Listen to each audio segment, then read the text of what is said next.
आज हम आपको ब्राज़ील के एक ऐसे आइलैंड के बारे में बता रहे हैं जहां केवल जहरीले गोल्डन पिट वाइपर सांपों की हुकूमत चलती है। यह है ब्राज़ील के साओ पाउलो से 93 मील दूर समुद्र में स्थित एक आइलैंड जिसका नाम इल्हा द कीमदा ग्रांडे है, पर जिसे सब स्नैक आइलैंड कहते हैं। यहाँ पर इन सांपों की संख्या इतनी अधिक है कि हर 1 वर्ग मीटर में 5 सांप रहते हैं, यानी कि आपके सिंगल बेड जितनी जगह में 10 सांप और डबल बेड जितनी जगह में 20 सांप। इस सांप की गिनती विश्व के सबसे जहरीले सांपों में होती है। इसका अंदाजा आप इस बात से लगा सकते हैं, इस सांप के काटने से आदमी 10 से 15 मिनट के अंदर मर जाता है। पूरे ब्राज़ील में सांपों के काटने से होने वाली मौतों में से 90% मौतों के लिए यही सांप जिम्मेदार है। इस आइलैंड का एरिया 4,30,000 वर्ग मीटर है, यानी कि इस आइलैंड पर करीब 20 लाख जहरीले गोल्डन पिटवाइपर सांप रहते हैं। यहाँ पर सांप हर जगह दिखाई देते हैं, ज़मीन पर चलते हुए, पेड़ों से लटकते हुए, चट्टानों में छिपे हुए।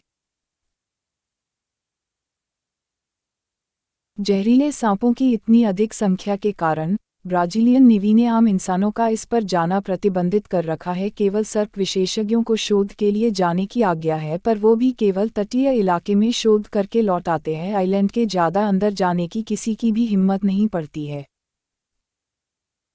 स्नैक आइलैंड की एक खौफनाक कहानी, horrible story of snake island. अब हम आपको एक ऐसे परिवार की कहानी सुनाते हैं जो कि इनका शिकार हुआ था। यह आइलैंड शुरू से ऐसा नहीं था।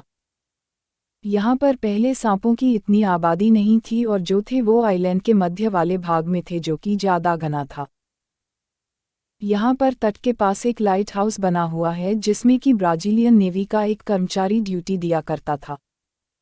यह कहानी है इस लाइट हाउस के आखिरी केयर टेकर और उसके परिवार की। वो केयर टेकर अपनी पत्नी और 3 बच्चों के साथ लाइट हाउस में बने एक कॉटेज में रहता था। ब्राज़ीलियन नेवी का एक जहाज उनके पास उनकी ज़रूरत का सामान पहुंचाया करता था। लेकिन धीरे धीरे यहाँ सांपों की संख्या बढ़ने लगी और तट के पास वाले इलाके में भी सांप नजर आने लगे। एक दिन कुछ जहरीले गोल्डन पिटवाइपर सांप उनके कॉटेज में खिड़की से घुस गए। असल में खिड़की का कांच टूट गया था और उनका ध्यान उस ओर गया नहीं था।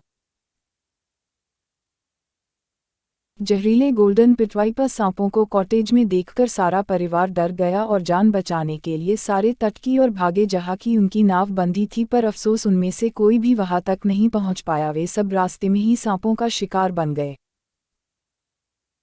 अगले दिन जब नेवी का जहाज वहां सामान उतारने पहुंचा तो उन सब की लाशें लाइट हाउस को जाने वाले रास्ते पर पड़ी मिली, जो कि जहर के कारण एकदम काली पड़ चुकी थी।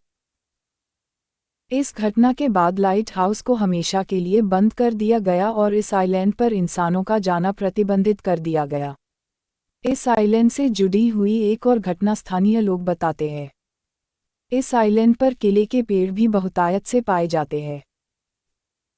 एक बार एक नाविक अपने साथियों के मना करने के बावजूद अंदर केले लेने चला गया, पर वो वहां पर सांप का शिकार हो गया।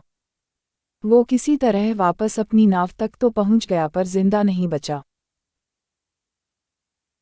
यह आइलैंड इस रूट से जाने वाले प्रवासी पक्षियों का रेस्टिंग पॉइंट है, जो कि इस वीरान टापू पर इन सांपों की मुख्य आहार श्रृंखला है, और इन सांपों की संख्या इस हद तक बढ़ने के लिए जिम्मेदार है।